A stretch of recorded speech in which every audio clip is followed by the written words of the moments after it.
Beaucoup de gens disent non, non, nous ne sommes pas, enfin, puisque le mot qu'on utilise dans l'État, c'est, hein, là aussi c'est nos amis linguistes qui peuvent nous aider.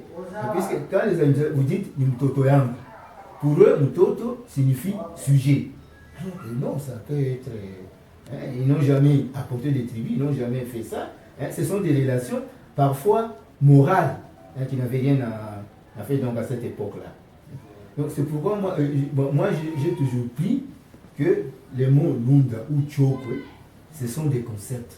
Hein, le Lunda c'est plus un concept politique et culturel, tandis que le Chokwe c'est une version commerciale, puisque tout le monde sait que ni était la colonisation, hein, au lieu des empires politiques, ce sont des empires commerciaux qu'on aurait. Si les Belges ont combattu le Tchoko, ce n'est pas parce que il y avait ça. Non, c'est à cause du commerce. Parce que c'est eux, enfin partout. Aujourd'hui, ici, les Bérangoua, cette nation n'aurait jamais existé s'il n'y avait pas de Tchoko. C'est eux qui ont favorisé l'avènement des Kalamba comme chef ici. Non, c'est que, hein, pour moi, quand je vois ça, c'est vraiment je dis que ce sont des concepts culturels plutôt que ethniques. Hein, puisque chez les Armondes, normalement, ce sont les Ampouis, les Amalas et les autres. Hein. Mais les termes, hein, et puis celui que vous avez joué en compte. Quand les gens disent qu'ils sont plus enfants des Ouèges, hein, c'est pour nier, hein, l'autre là, les Moulouba. Il ne dit jamais qu'ils sont les enfants des Mointiaves. Quand on considère que Rouège n'avait jamais eu d'enfants. Hein, donc c'est pourquoi eux, hein, même les Tchoko, quand vous parlez par exemple à Papa Munga, hein, lui il considère que c'est Rouège là qui a fait le mariage, c'est leur fille qui est appelée aussi Rouège. Les autres les appellent Nana, tout ça. Donc, c'est dans ce sens-là. Hein, parce que maintenant, quand on parle des. Enfin, le Tchoko, quand est-ce qu'il a émergé? C'est à partir de ses commerces. Et c'est lui qui a imprimé, qui a même, disons, écarté du circuit commercial tous ces tribus comme les Ovibundu, les Ibangala, les Soyo. C'est lui qui les a écartés. Et c'est lui qui était un peu maître, ni était l'arrivée de la colonisation. C'est pourquoi, tu vois, les Tchoko étaient combattus et par les Portugais et par les Belges. C'est un peu à cause de ça. Donc moi, enfin, je n'ai jamais admis une certaine suprématie d'une tribu sur l'autre. Les autres, ce sont les... Ce sont tout simplement, par exemple, les Minouns. Si on parle de... Ça va vous dire, fonction là, du forgeron, tout ça. Si on parle de Dembo, hein, c'est parce que même aujourd'hui, c'est un peu verbial. Il y a... Enfin, Diano 5, c'est lui qui sait bien recueillir le miel que le bagage, c'est pas le donc c'est dans ce sens-là. Hein. Donc, moi je ne suis pas pour la suprématie, mais chacun est autonome. D'ailleurs, dans la vie de Sam Thomas, enfin, Montessengue, vous allez le voir. Il est dit ouvertement comme ça, et il a eu des problèmes jusqu'à sa mort. Mais on n'a jamais osé les révoquer ou même le suspendre par l'administration à cause de cette force qu'il avait. Oui, je vous ai bien compris, professeur, quand vous dites que c'est pour nier la présence, alors qu'il a existé dans la société, l'histoire le dit, de Tchibinda Ilunga. Quand on dit on s'appelle Moana Rouge-en-Compte, Anna Rouge-en-Compte, c'est pour... non, c'est-à-dire que pour les Arrondes, ils se définissent tous par Rouge plutôt que par Tchibinda, par Mointiave. Et ils ne diront pas jamais qu'ils sont les enfants des Mointiave. Ils disent qu'ils sont les enfants des Rouges. Mais les Tchoko reconnaissent que c'est les filles qu'ils ont laissées là-bas. Les Ndembo, les autres, le reconnaissent aussi comme c'est leurs sœurs, hein, mais pour ne pas dire qu'ils ne peuvent pas accepter le pouvoir de l'étranger. Et pour eux, les Mointiaves représentent un pouvoir étranger dans les sociétés. Non, moi je voyais autrement la chose. ça nous édifie, nous, en tant qu'intellectuels. Vous vous expliquez bien. Moi, je vous comprends. Vous expliquez en tant que scientifique. Mais quand c'est la communauté qui dit « Anaroué Jaconde », ça veut dire qu'on inclut tout le monde. Alors, lorsqu'on sait que Rouège n'a jamais mis au monde, n'est-ce pas, et qu'elle était stérile, il ne faut pas se voiler les termes. Rouège était stérile. Alors, parce qu'elle aimait son homme, Rouège va donner une servante de la cour, une quête ou une cagnoc, Camon Arroise. Enfin, Camon Arroise. En Tchoko, vous savez ce que signifie ce nom-là. Et ça veut dire qu'on lui a donné le sexe, juste pour avoir un enfant. N'est-ce pas? Alors, de cette union-là, ou de cette relation-là, est issu le premier, celui qui sera le premier Mwantia, Yava Ilunga. On suppose que l'Empire Ilunga commence à partir de là. Non, c'est justement une erreur. Parce qu'avant, quand vous prenez la version Tchoko, ils vous disent qu'ils étaient là. C'est eux. Oui. C'est quand ils sont partis que Louéjila a eu donc, a pris un mariage là-bas. Parce que pour eux, c'est une autre... Non, les autres sont partis pourquoi? C'est parce que c'est quand lui a cédé le canon. D'accord. Oui, a dit pendant une période 2, 3, 4 jours, implicitement, elle proclamait le type roi. Les autres n'ont pas supporté.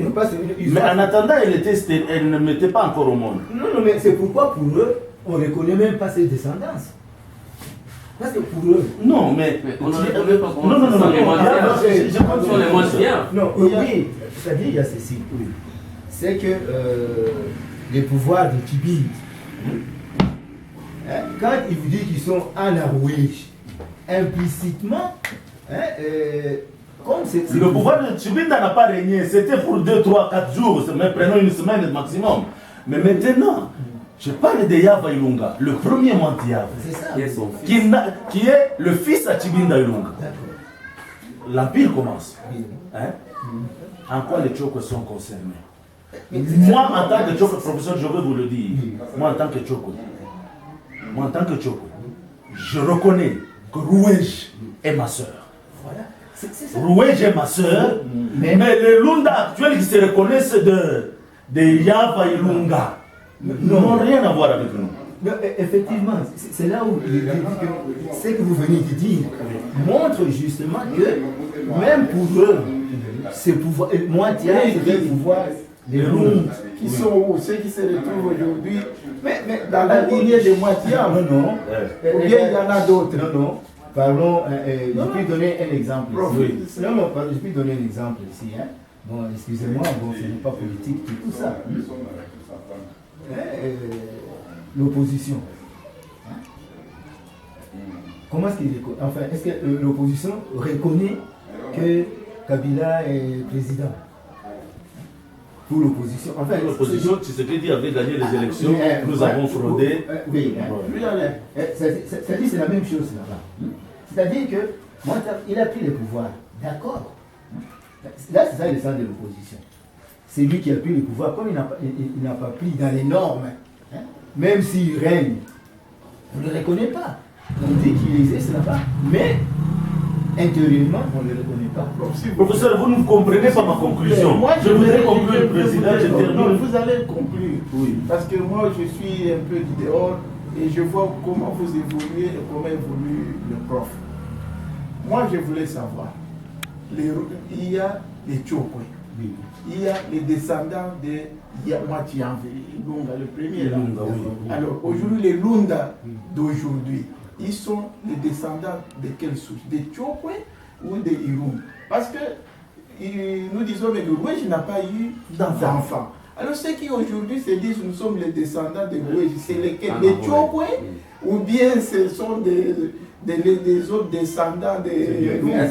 C'est ça notre question. Alors nous allons revenir à votre thèse. D'accord, non. C'est ça que moi je vais vous dire. Hein. Sur le plan politique. Non, restons d'abord sur ce qui est là. Éclairez-nous d'abord. C'est ce que je vais éclairer. Je dis ceci. c'est sur le plan politique qui est différent de la population. C'est-à-dire que sur le plan politique, il y a une autorité qui règne. On peut l'approuver comme on ne peut pas l'approuver. Mais je voudrais rester sur le plan sociologique d'abord. Oui, Restons sur le plan sociologique oui, d'abord avant d'en venir là. D'accord, sur le plan sociologique, Les rôles qui se disent les descendants de Wage et qui reconnaissent aujourd'hui Moitiam, c'est lesquels?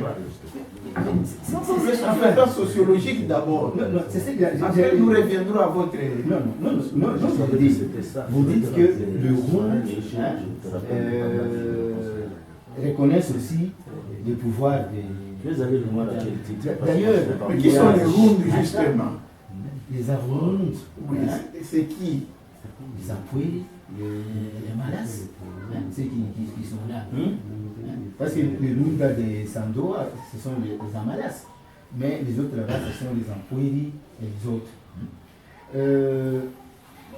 Je voulais dire ceci, c'est que les Arounds, tout en reconnaissant l'autorité de Matiaf,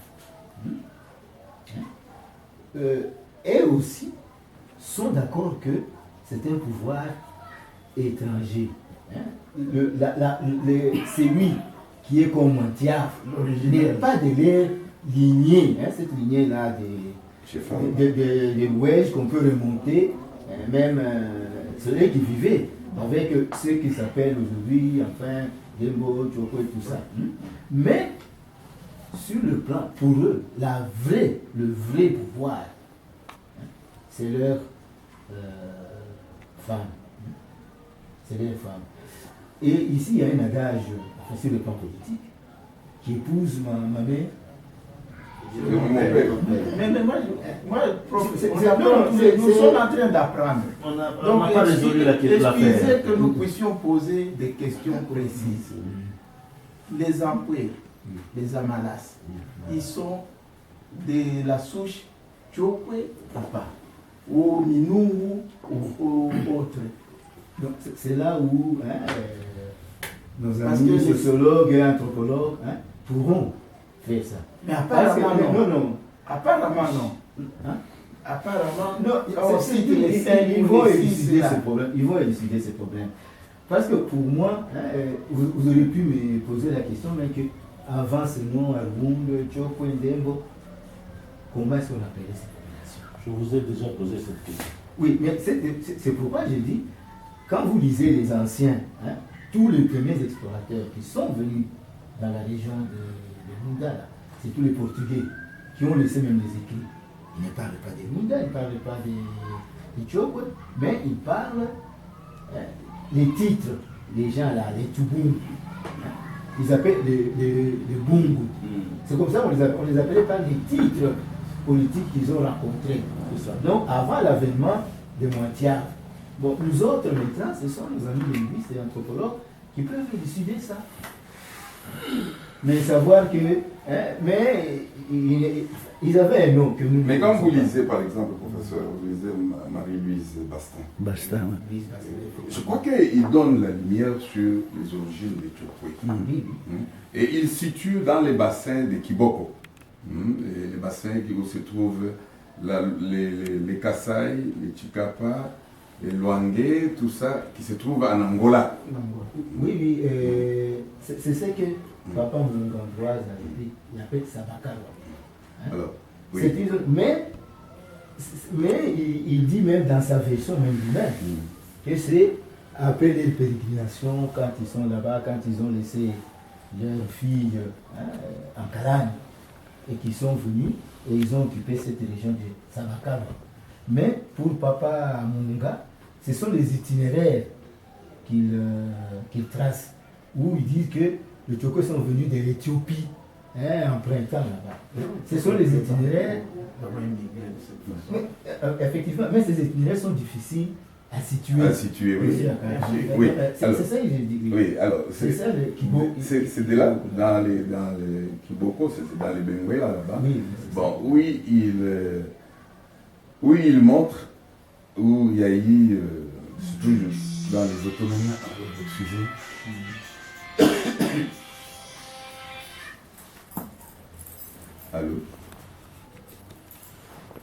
Allô? Et... Hein, ouais.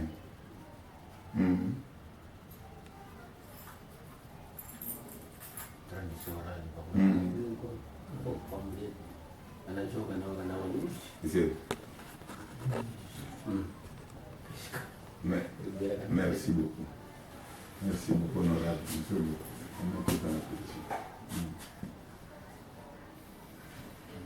Bon. Il situe le peuple Tchokwe dans ces régions et il montre les autonomies des groupes. Il y a Nzumba Tembo, il y a Mbumba, il y a Mwachingi, il y a Mwachisenge, il y a Mshiko. Et quand vous prenez ces rivières, c'est là où la rivière Kasaï prend source, à laquelle les nombreuses langues et tout ça sont venus se déverser. Et il va plus loin et il montre pour dire que le groupe qui est allé vers le nord-sud, qui est sorti vers l'actuel Katanga, ce groupe Tchokwe, c'est celui qui est allé conquérir même le royaume de Matiaf. Il a conquis le royaume de Matiaf. Quand il a conquis le royaume, ils ont régné. Mais il a fallu que la colonisation, avec de la colonisation, pour que le Matiaf récupère son pouvoir. Bon, mais je suis là, à ce niveau-là, je n'arrive pas à m'expliquer. Bon. Les origines de Tchokwe avec enfin, la parenté. Oui, la parenté, je n'arrive pas à expliquer la parenté de Tchokwe avec le Lunda si nous prenons ces schémas-là. Effectivement, vous l'avez même expliqué. Puisque quand il vous a dit que quand ils étaient là, ils sont allés là-bas, Tchoko, d'après la version Tchoko, ils ont trouvé une population, ils ont régné là-bas, ils ont laissé leurs sœurs là-bas. C'est cette sœur-là qui régnait, c'est cette sœur-là qui a remis le pouvoir à Ilunga. Et puis quand vous prenez les versions orales, dans tous ces gens-là, on va vous dire que même quand, enfin, parce que pour la plupart des gens, on croit que le chef Tchokwe se trouve en Angola, le fameux Lutongo. Et vous verrez qu'on vous dit que parce que quand vous voyez dans les écrits, pendant les commerces des esclaves, les plus grands exportateurs des esclaves, c'est les Montiaves. C'est Montiaves. Non, les Tchouks n'ont pas beaucoup joué dans ces commerces des esclaves. Eh bien, quand on a supprimé le commerce des esclaves pour les remplacer par les commerces de cognettes, caoutchouc, surtout ivoire et tout ça, Montiaves était obligé de demander au chef Tchokwe pour lui envoyer les ivoires. Non, les chasseurs Tchokwe. Parce qu'eux, ils étaient réputés dans la chasse. C'est eux qui avaient l'arme à feu. Qui connaissaient l'arme à feu, qui avaient ça. Et c'est ainsi que, petit à petit, ils sont allés chez les Antiaves.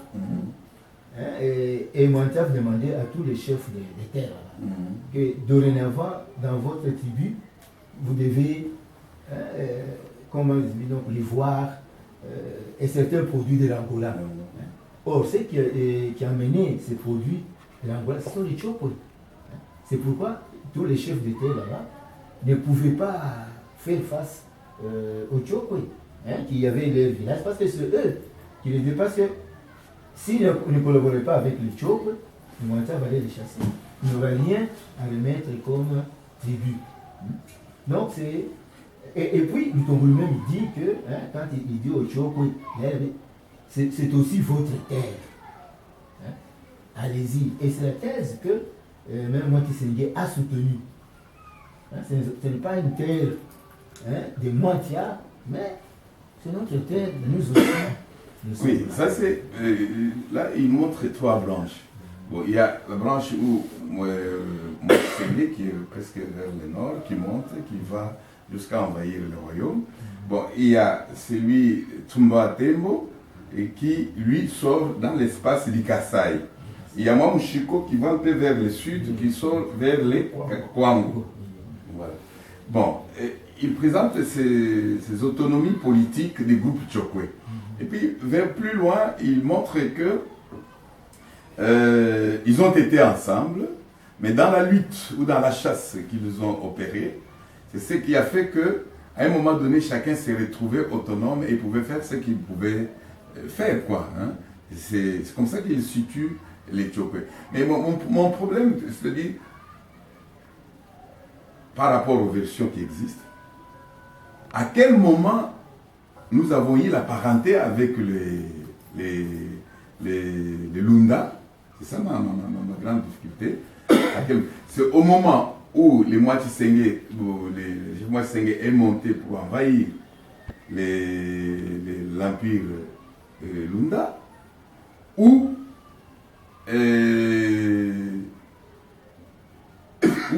c'est au moment où ils étaient aux origines, avant qu'il y ait une division, Mwamushiko, Tumba Tembo et Mwatisenge, qui venaient d'une même source, à un moment donné, chacun a eu une autonomie à avancer. Est-ce que c'est à ce moment-là que nous connaissions le Lunda, ou nous connaissions le Lunda bien après? C'est à ce niveau-là peut-être que... Non, nous connaissions Rouège. Avant, mais... C'est là notre sœur. Nous connaissions Rouège. Chinyama, Chinguli, Chipoya et les autres qui sont partis connaissaient Rouège qui était leur sœur. Ils sont allés dans la Oui. famille. Maintenant, les Tchokwe sont rentrés pour venger. Je dis, mais comment l'autre ici a cédé l'anneau? C'est ainsi qu'ils ont régné. Mon problème se situe. Oui. L'antériorité. C'est l'antériorité entre... Quand est-ce que nous... Les parentés datent d'avant les commerces. Parce que quand les Tchokwe ont envahi, donc ce qu'on appelle entre guillemets Empire Lunda, c'est vers le 19e siècle. C'est pendant les commerces justement dits honnêtes, où les Tchokwe étaient maîtres. Donc les caoutchoucs, l'ivoire, donc la cire. C'est à ce moment-là qu'ils ont donc envahi. Et puis, même si on parle de Tchokwe, parfois on le dit parce que si vous voyez les responsables là, qui ont, par exemple, Mwaoka n'est pas Tchokwe, c'était un Mungu. Si vous voyez, il y a d'autres chefs, c'était des dépôts, des Luena, c'était vraiment un amalgame, mais tous sous le nom de Tchokwe, quand ils ont donc envahi. Donc, à ce propos, professeur, j'ai lu vos notes de cours. J'ai retrouvé la partie, c'est ça qui m'est resté. Je ne sais pas si je vais retrouver, mais je l'ai retrouvé il y a quelques mois. Vous m'aviez donné le cours d'histoire du Zaïre. Vous dites ceci lorsque vous arrivez sur les Tchokwe. Vous dites les Tchokwe. Vous dites les Tchokwe est un groupe hétérogène. Un amalgame constitué. Vous venez de le répéter d'ailleurs ici. Vous dites que le Tchokwe est un groupe hétérogène, un amalgame de tribus. Il y avait les Kété, il y avait les Minungu, il y avait les Ndembu.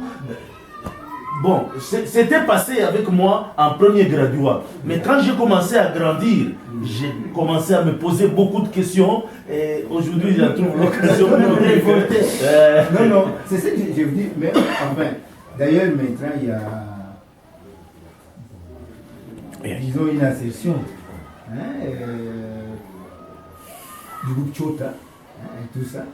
Tout le monde est arrivé à la conclusion que on est Tchokwe, c'est par choix. Parce, enfin, moi je vais prendre... Ça c'est Kaoumba qui le dit. Non, Kaoumba qui le dit. Oui, par choix, bien sûr. Non, il n'a pas dit on est Tchokwe par choix, il dit on est au là-bas. Tellement qu'il y a eu le sang mêlé, il y a eu compénétration, c'est-à-dire qu'on devient d'une tribu par option. Bon, prenons pour les Tchokwe. Ça c'est les Tchokwe. Ça c'est Kaoumba qui explique. Ça c'est politique, j'ai compris. Non, ça c'est... Non, ça c'est politique, ça n'a rien à voir. Ça s'explique dans le contexte. Il faut qu'il soit bien mené. Non, j'explique au professeur. Moi je voulais dire ceci.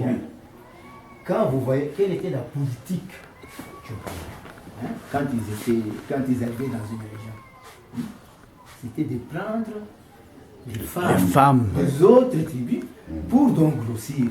Et donc c'est pourquoi quand ils allaient chez les Bakétés, les hommes ils les vendaient, mais les femmes ils les gardaient. Et comme ça ils agrandissaient leur village. Oui, c'est vrai, professeur. Mais vous savez, le proverbe qui fonde pratiquement tous les Uchokwe, c'est Kusema Chandemba, Ana Ambala Chari.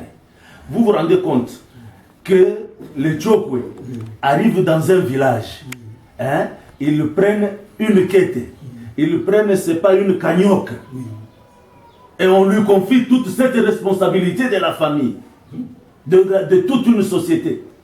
Oui, enfin, pourquoi? C'est parce que nous sommes matrilinéaires. Mais oui, ça rejoint ce que les autres ont dit. Nous sommes plus sûrs de nos mères. Mais effectivement, oui.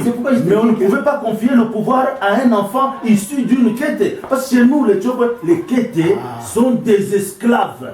Mon père m'a dit que le quête est esclave chez nous. C'est la voix. Regardez dans la généalogie de nos chefs. Vous verrez qu'il y a des chefs. Mais moi, je comprends. On est parti de la solution du départ. La solution, ça n'est qu'à c'est ça qui est important. J'ai l'impression que le symposium va terminer ici. Toutes les communications vont se terminer ici. Je suivi un témoignage, je ne sais pas si c'est un chercheur à la RTNC. Il se nomme, il dit, je suis Ndembo. Je suis descendant des fils descendant de Chinyama, premier fils d'un conde. Il a situé leur migration, c'est fini. Il a dit, mes frères, ce sont les Chokwe, les Minungu, les Luena, les Rondes, ce sont les neveux. Ils ne font pas partie de mon groupe. Non, je vais vous lire, moi ce que j'ai écrit, j'ai eu à consulter plusieurs fois mon frère là, Profondois, vous allez m'excuser. C'est mené sur la place publique, où il n'y a pas des intellectuels. Ah, là c'est dangereux. Il risque de créer même plus de désordre. Là c'est dangereux. Non, heureusement que c'est un débat qui se fait à j'ai pris ma route, j'ai pris ma route, bon, je ne sais pas. En tout cas, il dit, les Rondes ne sont pas mes frères, ce sont les neveux. Mes frères, ce sont ceux que je sais. Mais les neveux issus de qui? Issus de Rouège. Parce que Rouège n'avait pas mis au monde. Non. L'autre là. C'est qui dit quelle est la différence entre un neveu et un frère? C'est la même chose. Voilà ma conclusion. Moi, après avoir développé, vous allez lire, pour ça, nous allons donner les livres. Et je suis allé, cette phrase ici, je l'ai formalisée avec le professeur Mourota. Mais je porte la charge. Je dis, après avoir développé toute théorie, je conclus. Je dis, d'ailleurs, les Lunda se déclarent être issus du père de Rouège, Tchinguri et Chinyama, ce qui n'est pas faux. C'est vrai. Ils sont donc neveux au Tchoko. La provenance des Tchoko, de la souche Lunda, est exclue. Mais l'inverse est possible. Non, ça c'est une vérité. C'est ça, en fait. Ça c'est... Non, mon frère, c'est ça le fondement de la vérité historique. C'est pourquoi je vous ai dit, je vous ai posé la question. Notre parenté là se situe. Notre parenté se situe. Est-ce que vous me suivez? Je vous suis. Notre parenté, ça se situe quand? Ça se situe après ou avant? Mais quand vous arrivez à une